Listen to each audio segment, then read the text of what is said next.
Olá, esse é o trabalho da turma 801 e nesse vídeo vamos tratar sobre saúde mental, principalmente sobre os tópicos da relevância do tema e como podem contribuir com a sociedade, como a pandemia afeta a saúde mental das pessoas, sobre psicoterapia online, sobre aplicativos de treinos físicos e a importância de novas tecnologias para a saúde em tempos de pandemia.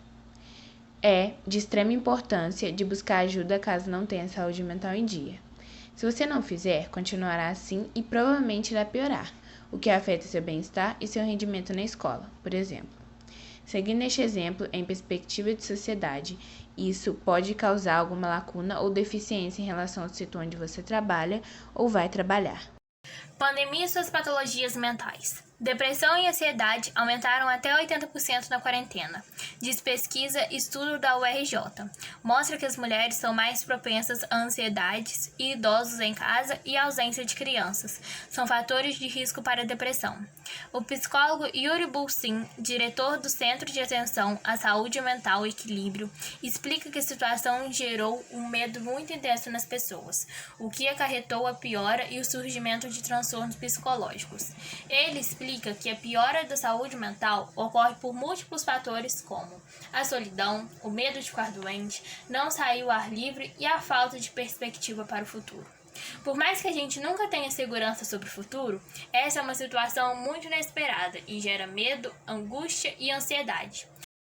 Outros fatores que contribuem para o quadro são alimentação desregulada, doenças persistentes, ausência de acompanhamento psicológico, sedentarismo e a necessidade de sair de casa para trabalhar. Além da ansiedade e depressão, existem outros transtornos psicológicos, como bulimia, anorexia, distorção de imagem, transtorno obsessivo-compulsivo. De acordo com o estudo do Instituto de Psicologia da Universidade do Estado do Rio de Janeiro, estar sob um estado de tensão mexe com o funcionamento do cérebro. Quem vive uma rotina estressante libera altos níveis de hormônios que provocam instabilidade no organismo. A adrenalina é um deles. Síndrome de burnout ou síndrome de esgotamento profissional.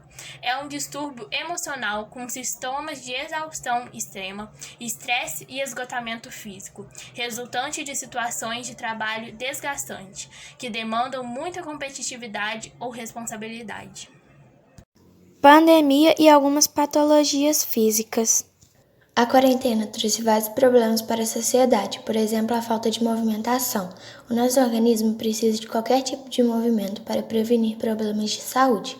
Porém, é importante ressaltar que o uso excessivo de tela dos aparelhos eletrônicos também podem causar muitos malefícios. Só a luz do seu aparelho causa vários problemas, como baixa qualidade de sono, vermelhidão e cansaço nos olhos, lacrimejamento e coceira.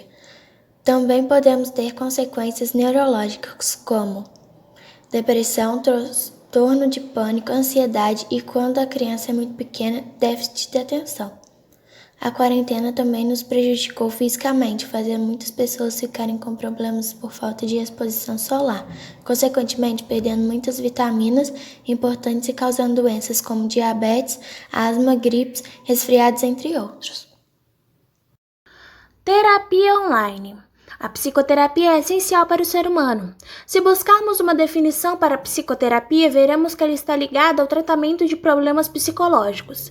Devido à pandemia, o sistema de atendimento foi mudado para o online, trazendo novas modalidades como jogos psicoterapêuticos, com o jogo Wordwall. Não podemos negar que a tecnologia dominou o nosso mundo e, graças à internet, muitos serviços tradicionais precisam ser renovados para evitar a obsolescência.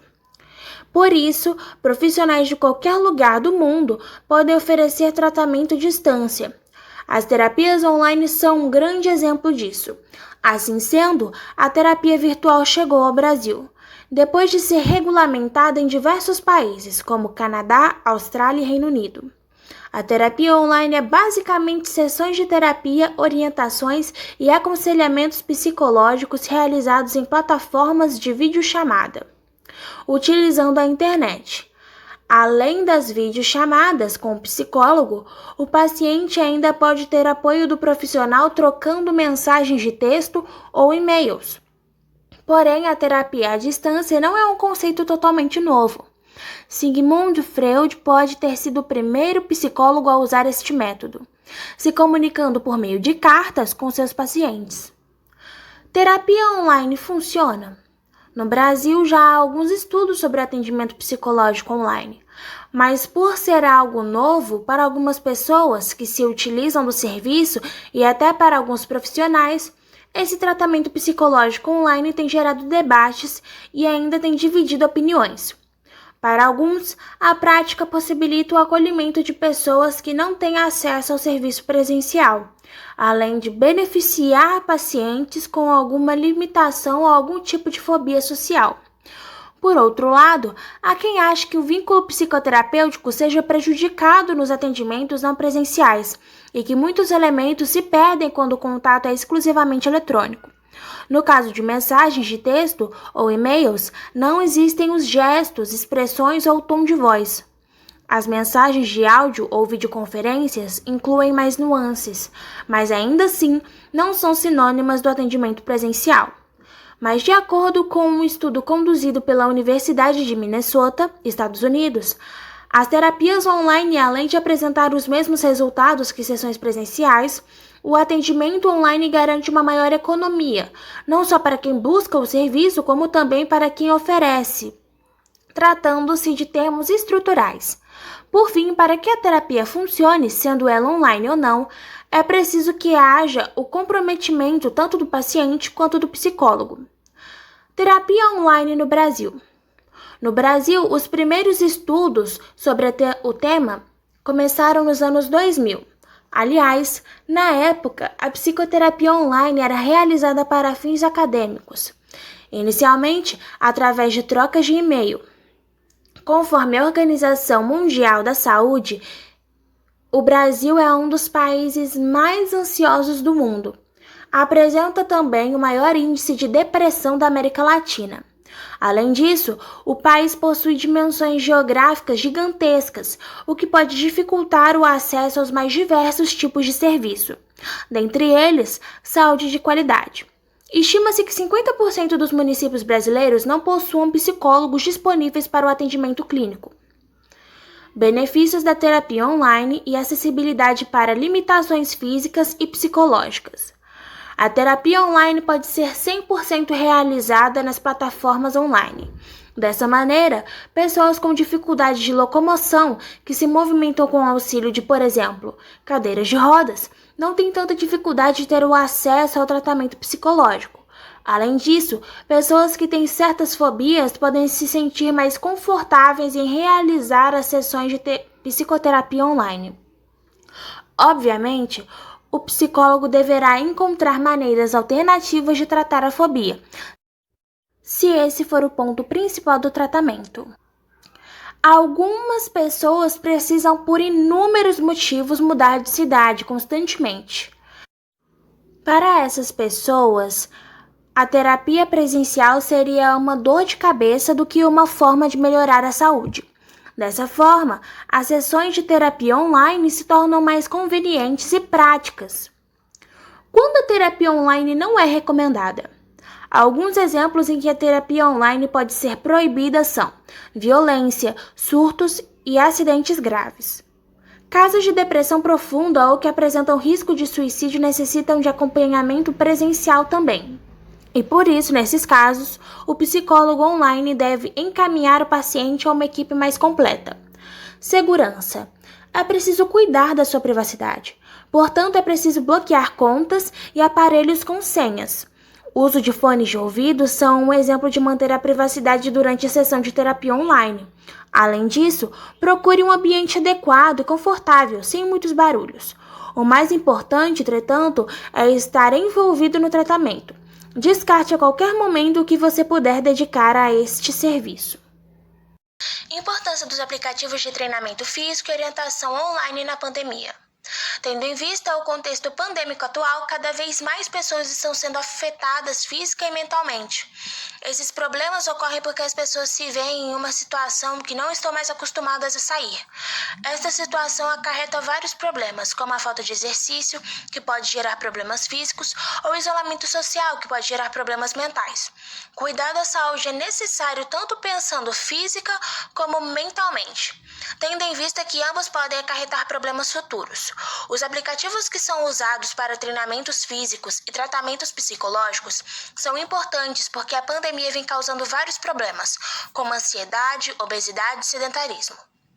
Esses apps têm como objetivo ajudar as pessoas a cumprir suas tarefas diárias e manter uma pessoa saudável. Temos como exemplo os seguintes aplicativos. YouTube possui vídeos de meditação e respiração guiada para as pessoas que possuem ansiedade. Google Meet pode ser usado em reunião de psicólogos com o paciente. A importância de novas tecnologias para a saúde humana em tempos de pandemia. Por se tratar de uma doença e de uma situação nova, não temos conhecimento suficiente sobre vírus, taxa de letalidade, potencial de transmissão ou sequelas no organismo dos que foram infectados. Nessa situação, tecnologia é crucial para melhor compreender a doença e seus efeitos e buscar solução. A OMS, por exemplo, tem coordenado e mapeado os esforços de pesquisa do mundo, reunindo cientistas e pesquisadores. A tecnologia colabora também para entender a doença e seus efeitos na população, conhecer o número de pessoas infectadas, como esse número cresce ao longo do tempo, se o percentual dos infectados irá evoluir para situações mais graves. Para saber isso, é extremamente importante saber a taxa de letalidade da doença. Entretanto, esse número não é inteiramente preciso, pois varia significativamente com o número de pessoas testadas, já que pessoas com sintomas leves não têm sido testadas na maioria dos países. Isso também provavelmente explica por que essa taxa tem variado bastante entre os países. Outro campo importante de pesquisa para enfrentar essa nova pandemia é como frear o avanço do vírus e combater a doença com vacinas eficazes. Porém, ainda não foi desenvolvida uma vacina totalmente confiável. Os hospitais precisam de equipamentos tecnológicos para conter o vírus, como respiradores ou ventiladores mecânicos, máquinas que ajudem os pulmões a respirar e inspirar quando o paciente não consegue operar seu sistema respiratório com normalidade, ou quando quer reduzir o estresse sobre o mesmo. Por ser uma doença nova, requer também que sejam produzidas as respostas necessárias e ainda inexistentes para o controle da epidemia e para a mitigação de seus impactos na sociedade e, até mesmo, para calibrar medidas adotadas, a fim de minimizar os impactos negativos na economia. Na história da humanidade, nenhuma pandemia contou com um levantamento e cruzamento de dados tão eficiente quanto a da Covid-19.